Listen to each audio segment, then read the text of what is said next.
જય માતાજી મિત્રો, જય શ્રી કૃષ્ણ. કેમ છો બધા? મજામાં ને? તો મિત્રો હું છું તમારો પ્રિય રાહુલ. તો મિત્રો આ વિડીયો ટૂંકો છે પણ આ વિડીયોમાં બહુ મજા આવશે, કેમ કે બજાર જતાં પહેલાં મમ્મીએ મને કહ્યું હતું કે બેટા પરવાર અને ગલોડા લાવજે, ડુંગળી બટાકા ના લાવતો, એવું કહ્યું હતું. પણ મિત્રો આપ જોઈ શકો છો કોથળી મેં લાઈન અહીં મૂકી દીધી છે. હજુ મમ્મીને ખબર નહીં કે મારો છોકરો શું લાવ્યો છું. તો મિત્રો ચાલો થોડીક મમ્મી જોડે આપણે મસ્તી કરી લઈએ કે મમ્મી હું ડુંગળી બટાકા જ લાવ્યો છું. અને ખરેખર ડુંગળી બટાકા હું લાવ્યો છું, પણ જોડે પરવાર ને ગિલોડા પણ લાવ્યો છું. તો ચાલો, મમ્મીને તો હજુ ખબર જ નહીં.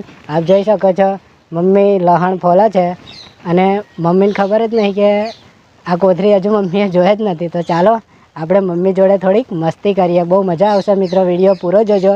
અને વિડીયો પર નવા હોય ને તો એક લાઇક કરી દેજો અને ચેનલને સબસ્ક્રાઈબ કરી દેજો. તો ચાલો આ કોથળી આપણે અહીંથી લઈએ.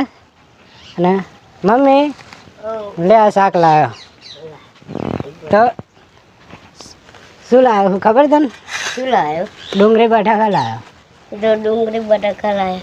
ત્યાં કહ્યું હતું કે પરવાર એવું લાવજો, પણ પરવાર એવું ના મળ્યું. તો જો આ ડુંગળી બટાકા ને એવું જ લાવ્યો છું. સારું લે બસ જો લાયો લાયો મારો છોકરો પરવાર લાયો. તો જો મિત્રો મમ્મી કેટલી ખુશ થઈ ગઈ. તો મમ્મી હા, તને પહેલાં કેવું લાગ્યું? મને તો ખાલી ડુંગળી બટાકા લાવ્યો.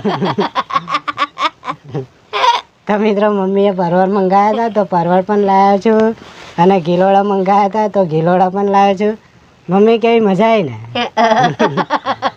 તો મને જેવો છે મમ્મીને છેતરી જ. એક મમ્મી માટે બીજી પણ એક સરપ્રાઈઝ લાવ્યો છું, કેમ કે મમ્મીએ મને 2 દાડા પહેલાં કહ્યું હતું કે બેટા આ વસ્તુ મારા માટે લાવજે, પતી ગયું છે. તો જો મિત્રો મમ્મી જો શું લાવ્યો છું? રબર. મમ્મી માટે રબર, જે માથાના રબર તૂટી ગયા હતા, પતી ગયા હતા. તો મને કહ્યું હતું 2 દાડા પહેલાં કે બેટા મારા માટે રબર લાવજે. તો આજે મમ્મી માટે રબર પણ લાવી દીધા. માર જોડે ના હોય એ બધું મારો છોકરો લાવે, બહુ ખુશ રાખે છે. અને તમે બધા જોવો હો, તમારો પણ ખૂબ ખૂબ આભાર. જય માતાજી. તો ચલો મિત્રો મળીશું હવે બીજી નેક્સ્ટ વિડીયોમાં. તો જય માતાજી, જય શ્રી કૃષ્ણ, બાય બાય.